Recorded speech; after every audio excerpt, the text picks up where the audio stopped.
안녕하세요. 남간사관학원입니다. 오늘은 지난 영상에 이어서 비뇨기계 질환 네 번째 파트에 대해서 알려드릴 겁니다. 오늘 알려드릴 내용은 비뇨기계 질환에서 요로결석과 신부전에 대해서 알려드릴 겁니다. 그럼 수업 시작하겠습니다.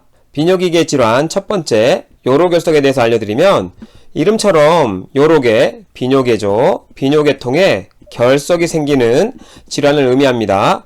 소변의 흐름에 장애가 초래되는 질환으로 보통 신장에서 가장 흔하게 형성된다고 합니다. 비뇨기계통에 돌이 만들어지기 때문에 당연히 소변의 흐름에 장애가 생길 수밖에 없는 질환인 거죠. 그럼 요로결석의 원인과 증상을 살펴보면 가장 중요한 원인은 수분 섭취 감소예요. 왜 그러냐 하면 결석 결정이 소변에 머무르는 시간이 길어지기 때문에 당연히 결정이 점점 커지게 되면서 요로결석이 발생하게 되기 때문에 수분 섭취가 감소돼서 소변을 자주 보지 않게 되면 그로 인해서 결석이 생기는 겁니다. 또 다른 원인으로는 동물성 단백질 섭취 증가가 또 다른 원인이에요. 동물성 단백질을 섭취하게 되면 혈중 산도가 pH죠. 산도가 산성으로 갑니다. 이 산성으로 가면 그걸 맞춰주기 위해서 뼈에서 칼슘을 유리해서 이 산도를 좀 올리려고 노력해요. 그러니까 중화시키려고. 그러다 보니까 혈중 칼슘이 올라가겠죠? 그래서 혈중 칼슘이 상승해서 당연히 소변에서도 칼슘이 늘어나고요. 단백질의 노폐물이 요소, 요산이잖아요. 그래서 요산의 배설도 증가될 수 있는데 이 요산은 특히나 등푸른 생선에 많습니다.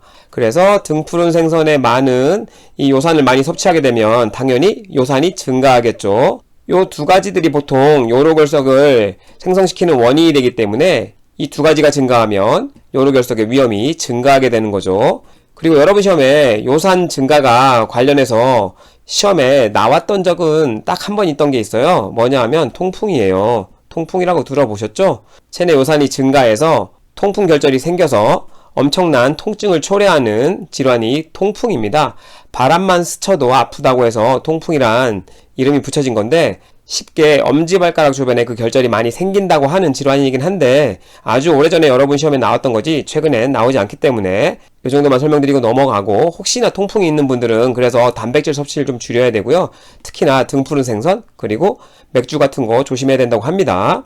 그 다음 체내에 비타민 D가 많거나 호르몬 대체요법을 받는 환자에게서도 이 요로결석 위험이 증가하는데 역시나 혈중 칼슘을 늘려서 그래요.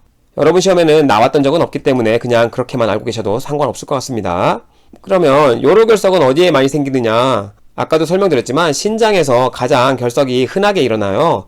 그리고 요관에서 생길 수 있고 방광에서도 생길 수 있습니다. 자, 그럼 요로결석의 증상은 뭐냐? 가장 대표적인 게 갑작스러운 옆구리의 예리한 통증이에요. 특히나 신장에서 많이 생긴다고 했기 때문에 여기에 결석이 생기면 소변이 만들어지면서 나가면서 이 결석을 움직일 거 아니에요? 그러다 보니까 주변 조직을 자극해요. 그래서 굉장히 예리한 통증이 발생하게 됩니다. 신장의 위치가 후곡벽이라고 알려드렸잖아요. 그리고 약간 옆구리 쪽에 위치한다 그랬잖아요. 그래서 그 부위에 통증이 생기는 겁니다. 이런 통증을 산통이라고 합니다. 산통이라고 하면 갑작스럽게 통증이 나타났다가 멈추거나 사라지는 걸 산통이라고 해요. 전조 증상 없이 갑자기 나타나는 통증을 이야기합니다. 그리고 통증이 심한 경우에는 오심구토를 동반할 수도 있어요. 쉽게 설명하면 주변에 소화기계가 있어서 오심구토를 동반한다는 얘기도 있고 요독증이 발생하게 되면 또 이 요독이 구토 중추를 자극해서 이런 증상이 나타난다고도 설명하기도 합니다. 그리고 요로결석에 의해서 주변 조직이 파괴되면 혈뇨도 나올 수 있겠죠. 주변 조직이 자극돼서 상처가 생길 테니까. 그리고 심한 경우에는 요로가 폐쇄되기 때문에 요로 감염이라든지 수신증 만약에 여기에 요로결석이 생겼어요. 그러면 소변이 흘러나오지 못하잖아요. 폐쇄되어 있기 때문에. 그렇게 해서 이 신장에 물이 차는 걸 수신증이라고 합니다. 그리고 결국엔 신장이 망가져서 신부전으로 발전하기도 한다고 합니다. 결석 때문에 통증이 발생하는데 크기에 따라 좀 양상이 달라져요. 크기가 작으면 굉장히 잘 움직일 거 아니에요. 조그만 소변의 흐름에도. 그래서 주변 조직을 자극하면서 산통이 엄청 크다고 얘기하고요. 굉장히 결석이 커지면 잘 움직이지 않잖아요. 그러다 보니까 둔통이 지속적으로 나타나서 약간의 차이가 나타난다고 하는데 역시나 시험에 나왔던 적은 없습니다. 그러면 이 요로결석을 어떻게 치료하고 간호할지를 살펴보면, 치료로는 약물 치료를 일단 하기 전에 대기요법이라는 게 있어요. 기다린다는 거죠. 왜냐하면 이 결석이 작으면 자연 배출될 수도 있어요. 자연 배출을 유도하기 위해서 물을 굉장히 많이 섭취하면 됩니다. 혹은 맥주를 섭취하라고 하는 것도 있긴 한데, 암튼 이게 소변을 증가시킬 거 아니에요. 소변량이 증가되면서 갑자기 많은 소변이 여길 통과하면서 이 요관이라든지 이런 관의 넓이를 넓힐 거 아니에요. 너비를. 그러면 이 결석이 쉽게 빠져나가서 배출될 수 있다, 이런 원리예요. 그래서 기다리는 것도 하나의 치료입니다. 그리고 약물 치료로는 통증과 감염의 치료를 위해서 진통제를 쓸 수 있고, 당연히 그래서 항염증제, 그리고 경련에 의해서 통증이 초래되기 때문에 항경련제 등을 사용할 수 있는 거고요.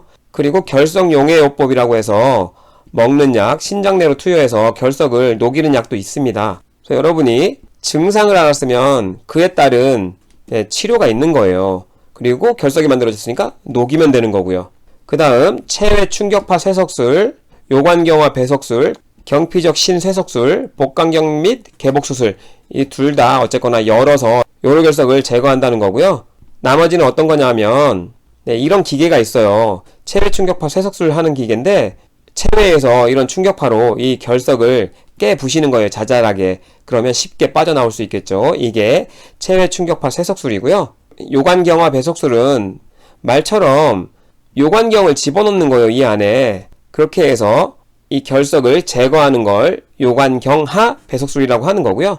경피적 신쇠석술은 경피를 통해 뚫고 들어가서 바로 신석을 제거하는 걸 경피적 신쇠석술이라고 합니다. 이름 그대로 생각하시면 굉장히 쉬운 시술들이에요. 그리고 간호를 살펴보면 결석의 원인이 대부분 식이와 관련되어 있었잖아요. 그래서 식이와 일상생활 습관의 변화를 통해서 예방하는 것이 중요합니다. 재발이 굉장히 많기 때문에. 그래서 결석 종류에 따라 저단백, 저염식, 저인산식이, 비타민 D 함유식이 제한 등 식이요법을 해야 되고요. 적절한 운동, 충분한 수분 섭취는 너무나 당연한 얘기고요. 이런 시기는 결석의 종류에 따라 뭘 제한해야 되는지가 좀 다를 수 있기 때문에 그 결석 종류에 따라 식이요법을 정하면 됩니다. 그 다음으로 비뇨기계 질환, 신부전에 대해서 알려드리면, 신부전은 신장에 부전이 온 거예요. 이 부전의 뜻은 기능을 못한다는 뜻입니다. 그래서 심부전이라고 하면 심장 기능을 못하는 거예요. 간부전이라고 하면 간 기능을 못하는 거고요. 일단 이렇게 간단하게 정의를 알려드리고, 정확하게 정의를 살펴보면 신장의 기능이 일부 또는 완전히 상실되어 신체의 노폐물을 배출하지 못하는 상태, 신장의 기능이 신체의 노폐물을 배출하는 거기 때문에 신장 기능이 떨어져서 이것을 못하는 상태를 심부전이라고 하는 거죠. 신장 기능을 못하게 되면 그럼 비유엔 크레아틴이 상승하고 당연히 전해질 불균형, 체액 불균형이 오겠죠. 신장의 기능이기 때문에. 비유엔 크레아틴은 한국말로 비유에는 혈중 요소 질소라고 합니다. 그래서 질소 노폐물 중에 하나예요. 그리고 크레아틴인의 노폐물이에요. 아무튼 신장이 망가지면 이런 녀석들이 배출이 안 되기 때문에 혈중에서 상승한다는 게 여러분 시험에 좀 나와줄 수 있는 내용이기 때문에 여기서 간단하게 알아두세요. 그리고 신장의 기능이 전해질 균형, 체의 균형을 맞추는 거기 때문에 이런 균형 역시 무너진다는 거 여기서 간략하게 먼저 알려드리고 넘어가겠습니다. 자, 그럼 신부전에서 급성 신부전 먼저 알아보면요. 신장의 기능이 급성으로 거의 완전히 상실된 상태, 별거 없잖아요. 급성으로 온 걸 얘기해요. 그 기간을 보통 수일에서 수주 정도 지속된다는 거고요.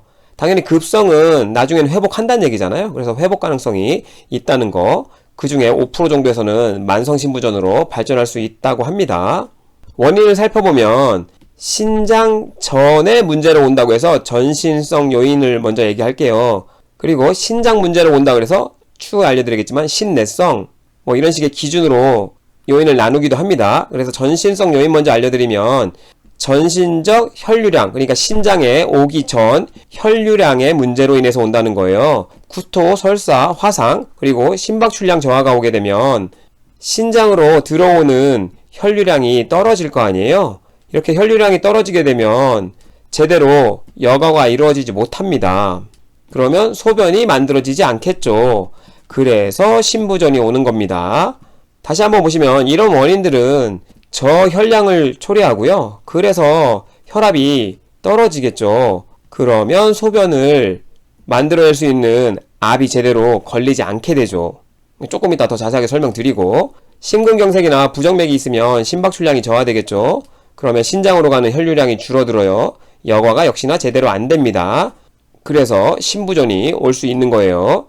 그림으로 설명드리면 신장의 기능적 단위가 네프론이잖아요. 신원이라고 하는. 이게 신원이면 여기 보호만 주머니 안에 있는 뭐가 있죠? 네, 모세혈관 덩어리인 사구체가 있잖아요. 이 사구체에 충분한 혈류가 들어오지 않으면 여과할 수 있는 압이 걸리지 않는다고 혹시 설명드렸던 거 기억나시나요? 조금 더 디테일하게 설명드리면 이게 모세혈관 덩어리라고 생각하시고 보호만 주머니가 이렇게 싸고 있다고 생각하시면 여기 동맥압이 모세혈관에 걸리게 되면서 이 압으로 모세혈관의 투과성을 이용해서 여과가 돼서 소변이 보호만 주머니로 넘어가는 거예요. 그러면 이 압이 충분하지 않으면 제대로 여과가 이루어지지 않겠죠. 그러면 소변이 만들어지지 않는다는 걸 여러분이 잘 알고 계시면 이제 이게 이해가 될 겁니다. 그래서 신장으로 들어오는 혈류량이 부족해서 발생하는 신부전을 전신성 요인이라고 하는 거예요. 이렇게 자세히 여러분 시험에 나오진 않지만 일단 이렇게 알고 계시면 암기하기 편하잖아요. 그 다음 신내성 요인인데 신장 자체에 문제가 있다는 뜻이에요. 그래서 신장 질환으로 인한 신장의 구조적 변화, 신장에 암이 있다든지 이런 문제로 인해서 신장 자체가 기능을 안 하기 때문에 신부전이 올 수 있고요. 그리고 신후성 요인, 신장 뒤의 문제로 인해서 그래서 요관이라든지 방광, 요도의 폐쇄, 그러니까 전립선 비대나 결석, 종양 다 원인이 될 수 있겠죠. 그래서 이런 요관이나 그 밑에 방광에 문제가 생기면 소변이 내려가는 게 막히잖아요. 나갈 수가 없잖아요. 그러면 소변이 못 나가면서 앞전에도 설명드렸던 수신증이나 이런 게 계속 악화되면 뭐가 된다? 네, 신부전이 될 수 있다는 거예요. 이런 원인으로.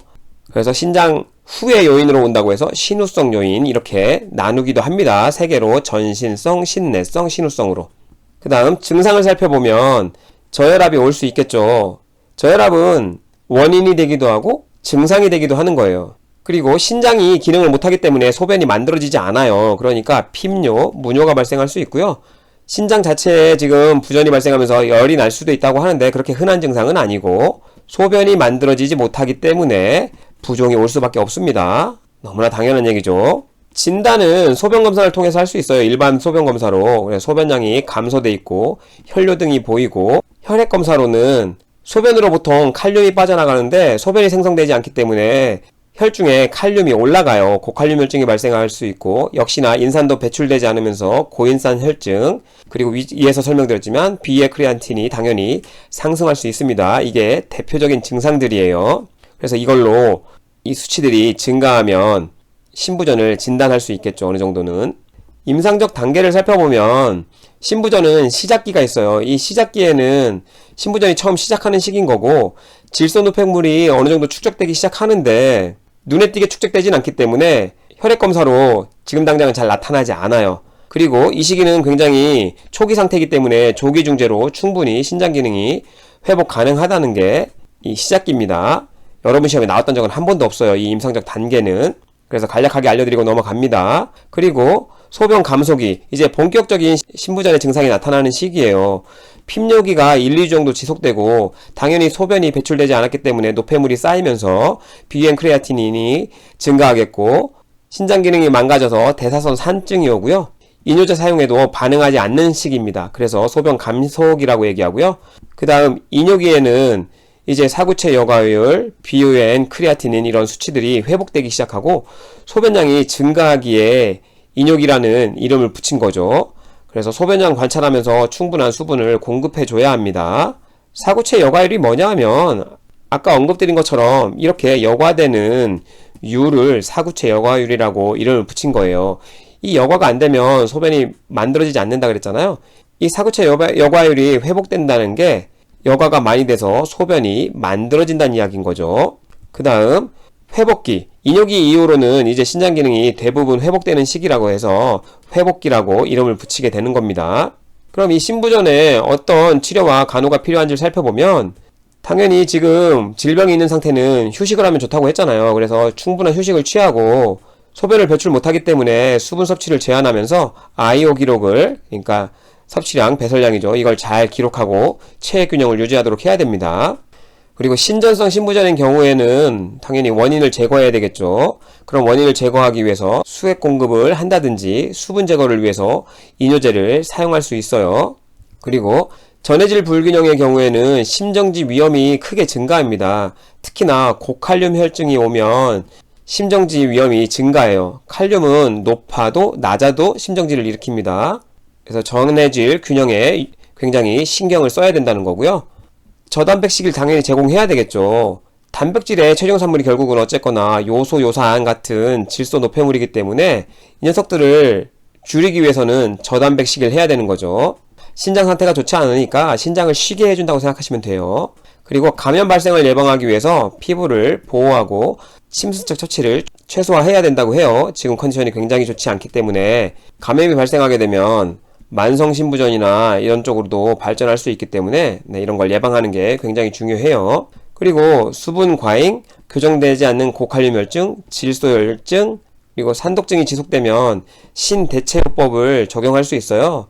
신장을 대체하는 요법이라는 거예요. 대표적으로는 혈액투석, 복막투석, 지속적 신대체요법이라고 하는데 이 세 가지의 디테일은 나중에 알려드릴 거예요. 지속적 신대체요법은 여러분 시험에 나오지 않기 때문에 이 두 가지를 나중에 디테일하게 알려드리겠습니다. 여기서는 그림만 잠깐 살펴보면 혈액투석은 환자의 혈액을 밖으로 뽑아서 이 투석기기를 돌리게 되면 이 투석기를 통과하는 동안에 노폐물들이 빠져나가서 깨끗한 혈액을 다시 환자 몸에 넣어주는 게 혈액투석이에요. 복막투석은 복막을 이용하는 거예요. 복막에는 굉장히 많은 혈관들이 산재해 있어서 이 투석액을 복막에 넣어주고 그러면 이 혈관에서 이 투석액으로 수분과 노폐물 같은 것들을 방출하는 거죠. 왜? 여기에 농도가 높기 때문에 쉽게 이야기하면 삼투압을 높기 때문에 삼투압이 이 복막에서 수분과 노폐물들이 밖으로 빠져나오게 되는 거고 그걸 추후에 빼주는 겁니다. 그러면 우리 몸의 노폐물과 수분들이 제거가 되겠죠. 지속적 신대체요법은 여러분 시험에 나왔던 적이 한 번도 없어요. 그래서 이런 기계를 사용하는 건데 혈액투석은 보통 3시간에서 뭐 길면 한 5시간 사이에 이런 노폐물을 제거하는 거고요. 지속적 신대체요법은 저 혈액투석을 굉장히 긴 시간 하는 거예요. 이름부터가 지속적 신대체요법이잖아요.